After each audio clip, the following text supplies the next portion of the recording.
আমার আবার ঈদ, বেঁচে আছি এটাই অনেক। এখনো তো বুড়ি হই নাই, ছুরিই আছি, তাই আবার একটু রং ঢঙও করলাম।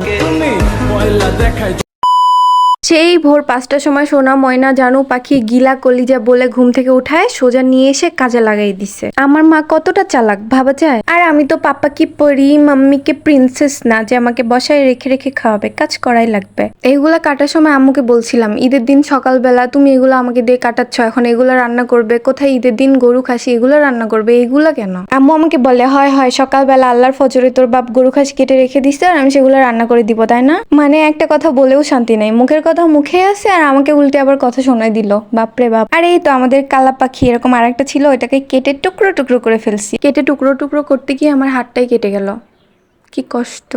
যাক ভালোই হয়েছে, আর কাজ করা লাগবে না, আর কাটা লাগবে না, বেঁচে গেলাম এটা বলাই পাপ। আবারও সেই অকাম করা লাগছে। দুঃখের কথা আর কি বলবো, এই কাজগুলো আমার জীবনেও শেষ হবে না, মানে আজীবন যতদিন আমি বেঁচে থাকবো ততদিন এইভাবে চলতেই থাকবে। মানে কিছু পারাও পাপ, যদিও আমি অতটা ভালো পারি না, তারপরেও সবগুলো আমার কাছে চলে আসবে, একদম লাইন লেগে যাবে। আগের দিন তো রাত 10টা 12টা পর্যন্ত এগুলাই করছি, পরের দিনও আমার এগুলা কাজ শেষ হচ্ছে না, কি একটা জ্বালা। কিছু করার নাই, ছোট বোন, করে দিতেই হবে।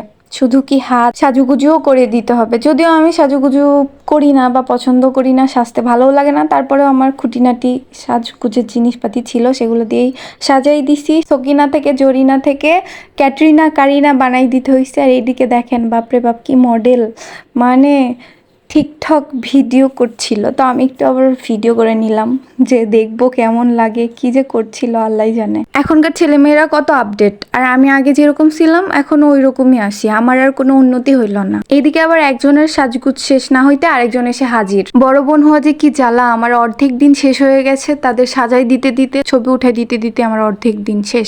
এত রোদ গরমের মধ্যে ছাদের ওপর টেনে তুলে নিয়ে আসছে, ছাদের ওপর নাকি ছবি উঠাইলে অনেক সুন্দর হয়, কি জ্বালা। অ্যাট লাস্ট তারা চলে গেছে, আর আমি শুয়ে শুয়ে ভাবছিলাম সারাদিন যে এভাবে ফ্যান ঘুরে, ফ্যানের কি একটু রিল্যাক্স প্রয়োজন না? ফ্যানের কি একটু রেস্টের প্রয়োজন না? আমি আবার একটু দয়ার সাগর, তো এই জন্য ফ্যানের জন্যও চিন্তা হচ্ছিল আমার। আর এদিকে এই মহিলা সকালে একবার সাজাই দিছি, দুপুর হইতে না হইতে আবার চলে আসছে সাজতে। সকালের সাজ নাকি খুব একটা ভালো হয় নাই, তো এখন বিকেলে ঘুরতে যাবে, তাই দুপুর বেলায় চলে আসছে আমার কাছে সাজতে। এবার নাকি আরো সুন্দর করে সাজাই দিতে হবে, তো দিলাম সুন্দর করে সাজায়। এগুলা দেখে মনে হচ্ছে আমি জীবন যুদ্ধে অনেক অনেক অনেক ধাপ পিছিয়ে আছি। তাই আর দেরি না করে আমিও একটু মনে রং লাগাইলাম, মনে না হাতে, হাতে একটু মেহেদি টেহেদি দিলাম, একটু রং ঢং করলাম। এদিকে আবার মেহেদি দিতে দিতে মেখে গেছে, এটা আমার মা দেখলে তো আমার জীবন শেষ। সেম সেম করে 2 হাত ভরে মেহেদি দিছি, আর আমার এমনিতেও মেহেদি অনেক বেশি পছন্দ, আর এইরকম হাত ভরে মেহেদি দিতে আমার অনেক বেশি ভাল লাগে। কালারটা কিন্তু অনেক সুন্দর হয়েছে আর দেখতেও ভালো লাগছে। হাত ভরে যখন এইভাবে মেহেদি দিলাম তখন ভাবলাম যে একটু ঢং টং করি, একটু ছবি টবি তুলি, তাই রেডি হয়ে ছাদের উপর চলে আসলাম একটু ছবি তোলার জন্য।